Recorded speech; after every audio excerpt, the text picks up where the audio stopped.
Hey guys, welcome back to my channel. My name is Jessica, and for today's video I'm gonna be doing a story time video. So I got my water ready. If you haven't read the title already, today's video is going to be about my labor and delivery experience, the moment Luca was born. And if you guys don't know who Luca is, I'll put a picture right here. He is the cutest baby ever. I'm probably biased because he's my son, but oh my god, he is. And he's so funny. Like, guys, he is so funny. He has such a huge personality. Like, oh my god, he's just my world.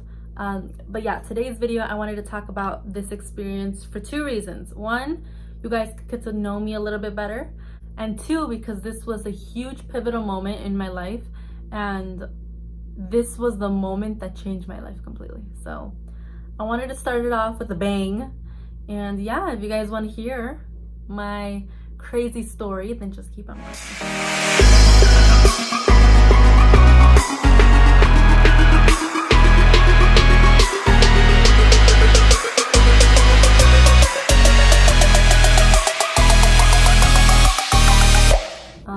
I'm a little nervous. Okay, so I forgot that I had lip gloss on. My mom, oh my god, like, side story, when I was little and I would work with my mom and I would go to work with her, she would have like the little plastic mugs, like the ones you get at like Dunkin' Donuts and stuff, like the little plastic cups.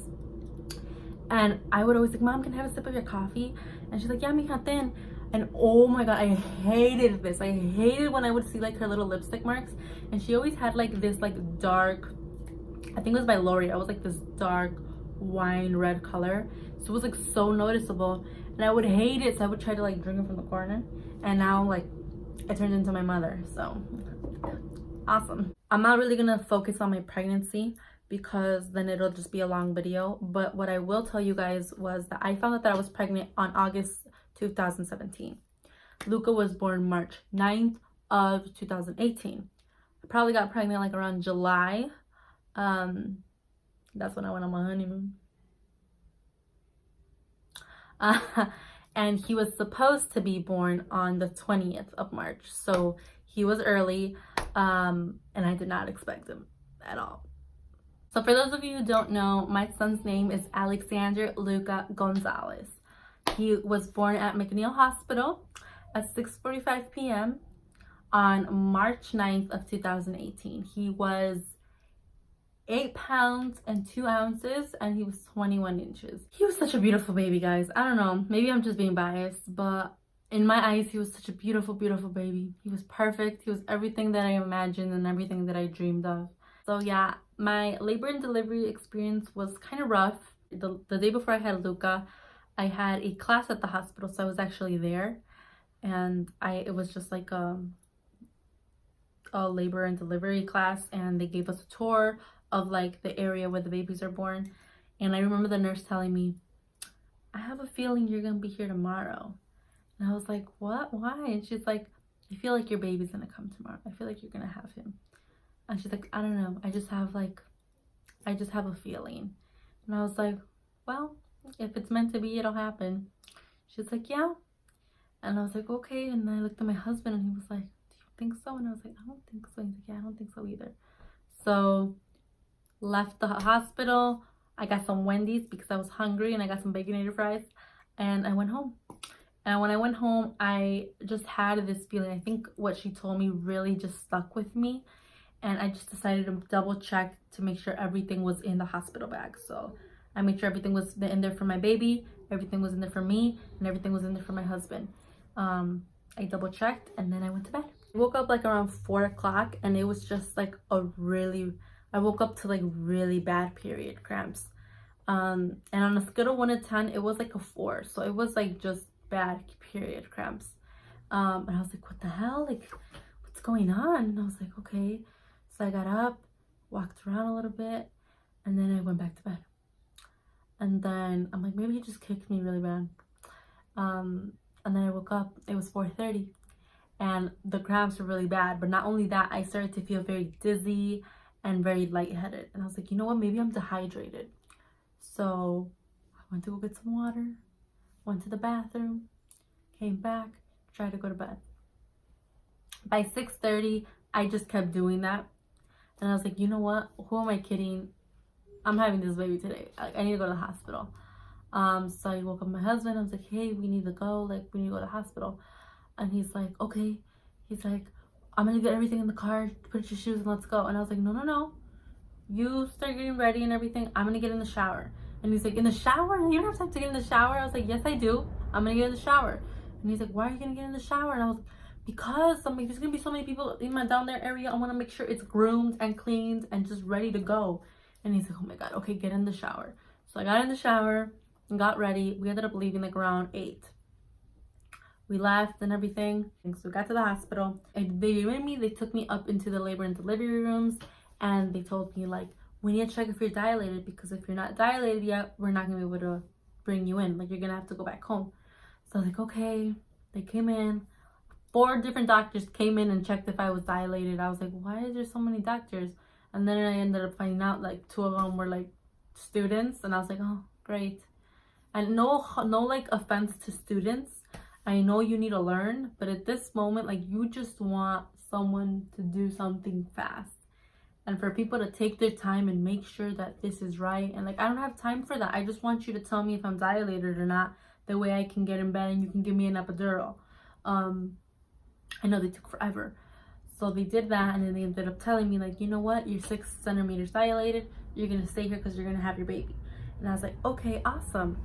So they checked me in. I called my mom, called my sisters, called my brother, called everybody. And I told them, like, hey, I'm having Luca today. Just a heads up. And my sister came in running. She came in running. Like, she came in so quick. And I think she was working that day and she didn't go to work. She just came and she stayed with me and my husband throughout the whole process. So thank you, girl. It was like around 10:30 and the contractions started to get way worse. So at that time I was like, you know what, I just need an epidural. Like, I need the epidural fast. I'm like, I haven't slept, I'm super tired, I haven't even ate, and at this point they're telling me not to eat. And I was just so pissed. I was like, I need the epidural. So they're like, okay. And at that moment, my mom calls me. She's like, mija, are you sure you want it? Like, don't get it. She's like, es que te da unos efectos and something bad can happen. And I was like, no, mom, I'm just going to get it. Like, I think I'll be fine. They come in, they get everything set up. They read me the guidelines and I get the epidural. What I didn't know was when they put me the epidural didn't hurt. It did not hurt. It just felt like a pinch, and then it was fine. I had to stand like really straight, not move. They put the epidural in. I was like, is everything good? Can I lay down? I don't want to like squish it. Is everything good? They're like, no, it's fine. I lay down. And I was like, okay. So I laid down. They're like, okay, it's gonna take like a few minutes for it to go in. Once it's in, just feel free to relax and just take some rest because you're gonna need that energy to push the baby out. I was like, okay. I could not rest. I was just moving. Well, people, the medicine of the epidural wasn't going in. And the reason it wasn't going in was because the tube of the epidural was bent and the medicine wasn't going in. So I did not know that. And I was just telling the lady, like, I don't think you put enough. I don't feel that anything has gotten better. Like, I just feel the pain. It's getting worse. Can you do something about it? She's like, okay. Someone comes in and they put in another dose, and I still nothing changed. So at that point, another lady comes in and she checks and she's like, you know what, the tube is bent. She unbent the tube, and in less than 2 minutes my whole body was numb. I was so pissed, you guys. I was just so mad. I was frustrated because nothing was going as I planned. My bag of water was broken. I was 9 centimeters already dilated. I'm practically ready to have this baby and my whole body's numb, so I won't be able to push my baby out. Like, I was pissed. So my mom comes in at that point and she's like, mija, what happened? And I tell her everything that's happening, and she had a fit. Like, she was telling the doctors, like, what are you guys doing? You're not doing a good job, and I don't know what. Like, she went mama bear on them. So I was fed up, she was fed up, and they're like, well, you know what, at this point all you gotta do is wait. So I was like, okay. I waited and waited. Waited for like about 4 to 5 hours, guys, and then finally the medicine started to wear off. At this point, the doctor's like, well, only 2 people can be in here because there was like a restriction for the flu that was going on. So they're like, okay, well, your sister has to leave. And I honestly didn't want her to go, and she didn't want to go either. So she's like, okay, I'm gonna leave. She got her stuff, and the doctor's like, okay, we'll be right back. We're just gonna go get some stuff and we'll be right back. I'm like, okay. The doctors leave, like the nurses leave. This girl decides to go into the bathroom and like close the door and hide.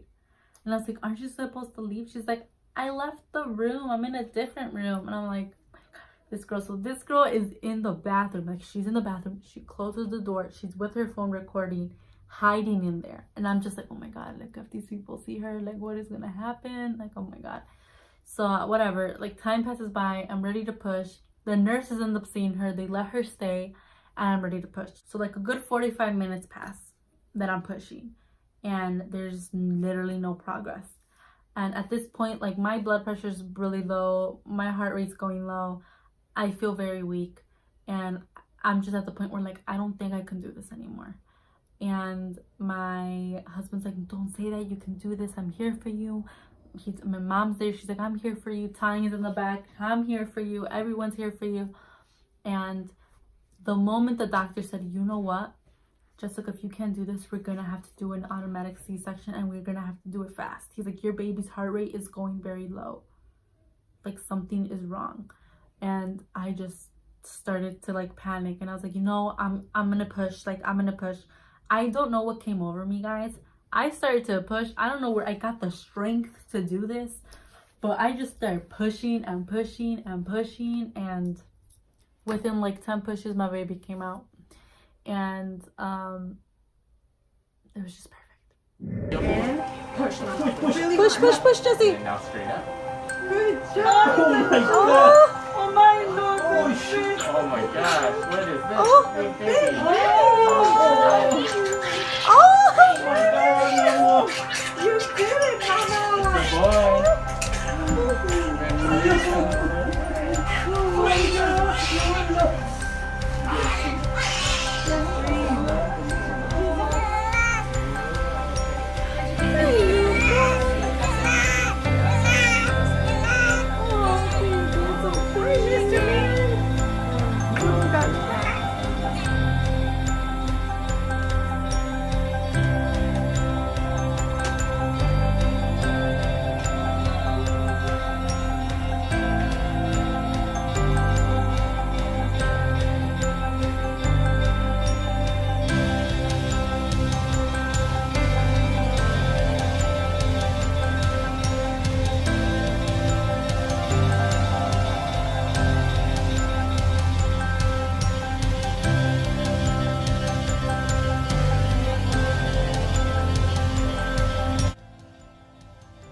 How I did it, but I did it. And I heard him cry and I was like, oh good Lord, I just felt like this release. And it was just amazing. Everything was good, and then all of a sudden they take my baby away. And I was like, why are they taking him away? And I just hear the doctors say like that the baby has a fever, and that they have to take him into like they have to take him into like the baby room where they keep the babies. They have to take him there immediately and just kind of like regulate his heart rate and all that stuff, and that he was really sick. So I was really worried. They let me hold him for like 2 seconds and then they took him away, and I kind of wanted to cry. But after 3 days in the hospital, he got healthy, he's good, he's happy, and 9 months later, he's a big boy giving me trouble. And I don't know what it was, but after he was born, everything just seemed to go right into place. All that fear, all of that like worrisome that I had about being a good mother, a perfect mother, it just went away when I heard his heartbeat and when I heard his cry. And I don't know, my heart just warms up every time I think about it. So alright guys, that's my story. That's what happened to me. And yeah, if you guys enjoyed it, please give it a thumbs up and comment down below what other kind of stories you guys want me to share with you. Don't forget to subscribe and push that notification bell so you guys are notified every single time I post a new video. And yeah, thank you guys for watching, and I'll see you in my next one. Bye.